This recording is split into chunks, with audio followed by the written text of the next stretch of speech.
we're here with Becky Albertalli, the writer behind Simon versus the Homo Sapiens Agenda and the upside of Unrequited. And we're going to ask her a few questions. So, how has your first YALLFest been so far? Well, my first YALLFest was last year. Oh, goodness. And it was wonderful. And this one so far has been really wonderful too. I just think it's like one of the best festivals, and it's got a really kind of warm, friendly group of people. It's run really well, and the volunteers are really like on top of it. So I love it here. We should note that she just signed for 3 hours, a little over 3 hours actually. So that's really impressive. You really take the time to like interact with everyone, and we appreciate that a lot. Thank you so much. Yeah. So now the important questions. Original is the best, but other than original, what flavors of Oreo are acceptable? Very few. No, I mean, so I'm very comfortable with different ratios. Like, and actually my favorite is double stuff. But I also like, classic normal ratio. Mega stuff is good. And Oreo thins have their use. I'm definitely cool with any kind of ones that are just basically original Oreos, but with a different color, like Halloween Oreos. Those are wonderful and festive. I like, that's about it. That's about it. Yeah. All right, so obviously I love Simon. The movie is coming out in March, and even though authors aren't like heavily involved in the process, you did get a chance to visit the set. So what was that experience like for you? It still does not feel real. It's one of the coolest experiences of my whole life. And I got really lucky. I've been very lucky in so many ways with this movie. Like, I'm obsessed. Anybody who follows me at all on any social media knows that I'm super obsessed with this movie. But one of the things that was really cool about it is they filmed it in Atlanta, which is my hometown. So it's a book that's set in Atlanta.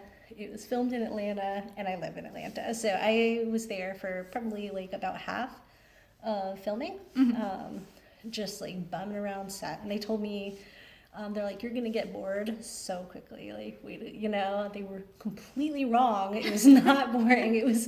I could not get enough of it. It was so cool. It was just everything about seeing every single person there, so amazing at their specific job and their specific role, from the actors to the crew. Greg Berlanti is stunning. Watching him work, I can't wait for people to see the product. I wish people could see kind of what it looks like behind the scenes too, because it's just it's really cool. And just, I've never been on another movie set except for I got to visit the Hey You Give briefly, but but I don't have a lot to compare it to. But it's just it's just people put so much heart into this one. It was so obvious, and people who haven't been on a lot of movie sets were saying that. That's what everybody kept saying. The extras, everybody, they're like, this is a really special movie to be working on. So I'm a big fan. We are too. Everyone's obsessed. It's not just you.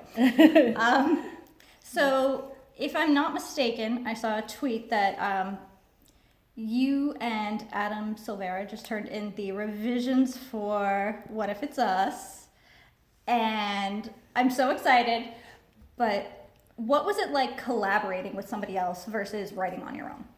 Well, Adam's the worst. No, I'm kidding. No, it was actually, Adam actually does have terrible taste in Oreos. I just need to put this disclaimer. But he's wonderful. It was by far the most fun, interesting, just a really awesome, creative experience. Is the best writing experience of my life, and it was very different than my usual process, because I'm usually very, very guarded about early drafts and manuscripts, and he's kind of like that too. So we both had to learn to let go of that, and show each other our work at a pretty early stage, because we needed to be able to bounce off each other.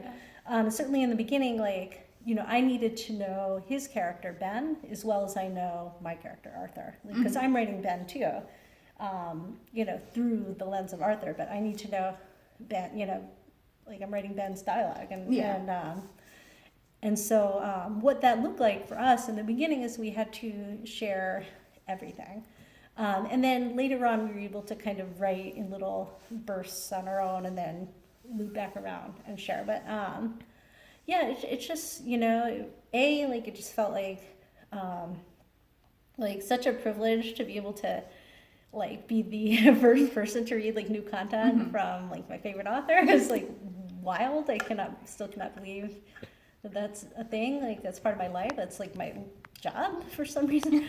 And yeah, and just, you know, I can't like even, one thing I didn't expect was just how much of like this book, you know, just blew up from our like conversation, like our casual conversations. Like we'd be like texting about something else. Like some of our random texts ended up as dialogue in the book. That's and amazing. Like little texts and ideas that we came up with, we'd like build off of it with each other, either over text or over the phone or like in the car somewhere, like when we're, you know, in the same place at a book festival or something. Like we like are sitting there generating ideas and they like build off of each other in a way that had never happened to me before because I'd always written alone. Yeah, it just, I'm really excited, and I think people are a little bit like curious, I guess, to know, is it gonna be like an Albertalli book or a Silvera book? And I think it is very firmly both. So we're gonna get a very, very, very bittersweet ending then? Maybe? It's gonna be very romantic, and then they're gonna die. No, I'm kidding. No, but Adam did write the last chapter. So. Okay, so they might die. Yeah, they might. Yeah, they might. No, You'll have to read and find it's out. Adam. Yeah. So a really cool thing happened on Twitter on Sunday where we actually got the notification where, you know, so-and-so and so-and-so are talking about hashtag Becky Appreciation Day. And that was the coolest thing because it really was just like very organic from the fans. How did you respond when you found out? I still can't believe that happened. It was I have like the nicest readers. This is just like the nicest group of human beings. Like, because you know, first like I started getting a couple, and I think I had been like off Twitter while this was building, and then I like got on, and my mentions are filled with this, and I'm like, is this a thing? Like, what? Who started this? Like, where did this come from? I'm like, you know, I'm like, did my mom start this? Like, did she, you know, like, did she get in touch with like these kids? Yeah, no, it seems to have originated maybe in like, there's like the Simon group chat. Yeah. I think, and I don't know, just like I just like love these kids, and I don't know, it's so special to me. It like means so much to me. I wish sometimes it feels like I'm replying and I'm saying like this means so much to me, and I feel like it doesn't really convey like just how much it really does mean to me. Like I just, you know, like there aren't quite words to make that very clear. But yeah, and I just, you know, it's really special. A lot of people are changing their like Twitter name to like love, their name, and I'm like, like every time I see that, like I get butterflies. So. All right. Did you guys have anything else you wanted to throw in? Okay, so The folks behind the camera. Yeah. Okay, so I actually live in the very area that Upside of Unrequited takes place, which was really cool. So my main question is, did you get a chance to visit the White House while it was multicolor? I did not. No, it was like one of those things where I had moved, because I used to live in Tacoma Park. So I had moved already, but I still knew so many people from there. And so like, I remember that day and seeing like my Facebook, I feel like I'm like, I know I'm like talking about Facebook and it makes me seem old. I'm like, you know, my Snapchats were blowing up. Like, no, it's my Facebook. And it was just like that picture from different angles and, you know, over and over again from like friends of mine who still lived in the DC area. And,